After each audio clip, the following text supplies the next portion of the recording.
Super crevette ce matin, mais vraiment c'est du bonheur cette crevette. À tout de suite.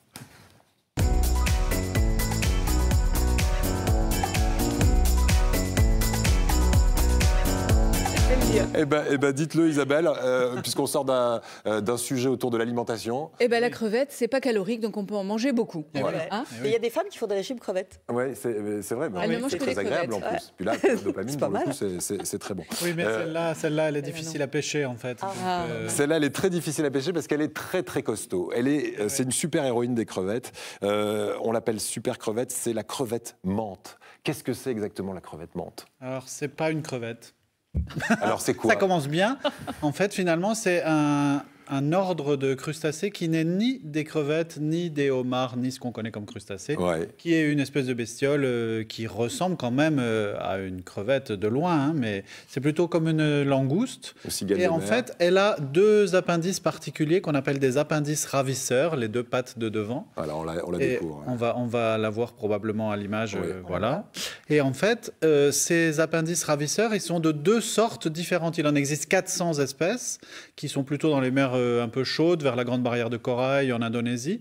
Et elle a soit des harpons, en fait, au bout de ses pattes, c'est-à-dire qu'elle peut transpercer très efficacement des poissons, tout ce qui passe qui est mou, soit elle a à la place, alors là, une arme absolue, un gros gourdin, mais qui frappe avec une force et une violence inouïes. Voilà, on la voit là en action. Alors, elle est là. Les yeux sont énormes, on va en parler tout à l'heure, mais on va commencer par sa force. Parce que quand on dit que c'est une super héroïne de crevettes, elle a une force, vous m'avez dit, herculéenne, une frappe mortelle.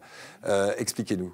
Alors en fait, la force qu'elle développe avec ses petits marteaux, par un mécanisme qui a été décortiqué et qui est un espèce de ressort biologique très sophistiqué, la force qu'elle développe nous permettrait, si on en avait le 10e, d'expédier une balle de baseball en orbite autour de la Terre.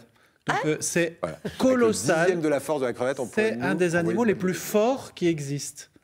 Et en fait, cette force est tellement puissante qu'elle fait bouillir l'eau autour de sa patte quand elle la projette. Tellement ça va vite et de manière puissante. Il paraît qu'il y a des étincelles dans l'eau quand elle se met en action. Ça fait un éclair, dans certains cas ça fait des flashs lumineux et on entend un impact sonore comme si elle franchissait le mur du son. Et ce phénomène a un nom, c'est le phénomène de cavitation. Absolument. Alors la cavitation, c'est le phénomène qui explique qu'on va tellement vite et tellement fort dans l'eau qu'on dépasse la force de pression des molécules d'eau et on fait bouillir, on crée des microbules qui mettre l'eau en ébullition. C'est la température à peu près à la surface du soleil. C'est pratique. Qu'elle dégage. Elle t'assomme, elle te cuit en même temps. Voilà, c'est ça. Elle cuit un peu les aliments. Et en fait, cette force est vraiment la plus importante qu'on trouve dans le règne vivant. Voilà, et on verra comment... On ne trouve pas trop chez nous. Non, c'est plutôt en Indonésie. Et les pêcheurs, quand ils essayent de la pêcher, ils se font souvent casser les doigts, en fait. Oh là là. On verra dans un instant comment les scientifiques s'en inspirent, notamment de cette force et de cette rapidité. Juste avant, on va regarder de près les yeux de cette crevette qu'on a déjà aperçue tout à l'heure. Ce sont, vous m'avez dit, des yeux bioniques. Alors derrière vous, on voit des yeux qui dépassent, oui. Ce sont les yeux aussi parmi les plus développés du règne animal, les plus sophistiqués qui nous a été donné d'observer.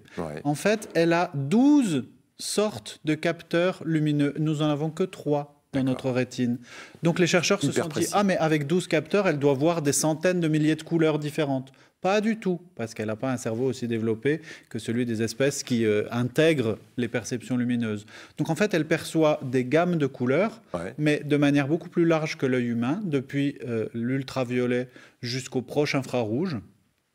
Et elle perçoit aussi Donc chaque œil est indépendant et peut être orienté à 360 degrés, avec un mécanisme qui fait qu'elle voit des images en 3 dimensions avec chaque œil de manière indépendante.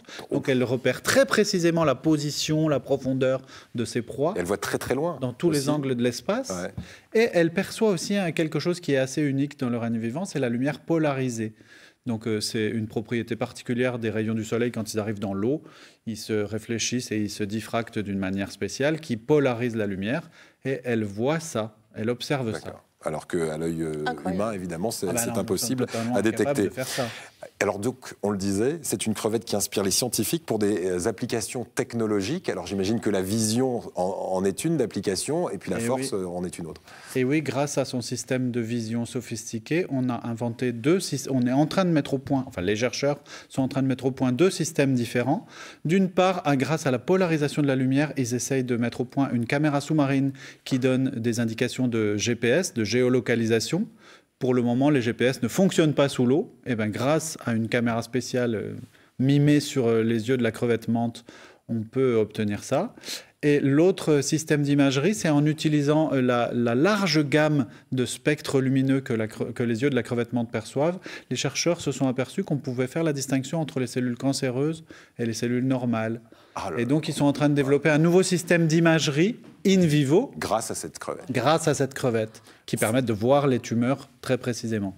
L'armée s'intéresse aussi à cette super crevette pour justement la rapidité, la force de frappe de cette crevette. Malheureusement, je dirais, mais bon, évidemment, les propriétés du coup de la super crevette inspirent les militaires qui financent les projets de recherche. D'ailleurs, c'est un des petits organismes, ça fait une vingtaine de centimètres, je ne l'ai pas dit tout à l'heure, qui sont parmi les plus étudiés. Et en fait, l'US Air Force a mis au point un système de matériel ultra résistant en mimant la structure du gourdin de la crevette. Et les obus, quand on les tire dessus, les premiers essais, les obus s'aplatissent complètement sur ce nouveau matériau. Donc en fait, c'est ultra résistant. Alors, pour faire simple, qu'est-ce qu'il y a dans ce matériau qu'elle sécrète, cette crevette Alors, il y a plusieurs couches différentes. Et oui, il y a une couche qui ressemble à l'émail des dents. Donc ça, c'est la partie dure qui va pouvoir frapper vraiment. Ensuite, il y a une couche qui est de la chitine, donc c'est la carapace des crustacés en général, mais de la chitine disposée de manière particulière pour absorber les coups et pour dévier les fissures, les micro-fissures qui se produisent quand elle est en train de frapper.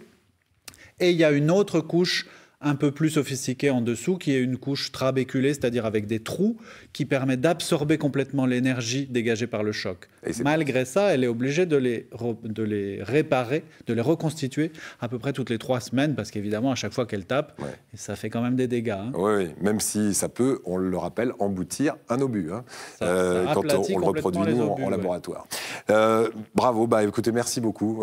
Vous revenez le mois prochain. Le mois prochain pour parler du Téléthon. Voilà, et on parlera du génome et de la génétique, j'imagine, avec vous.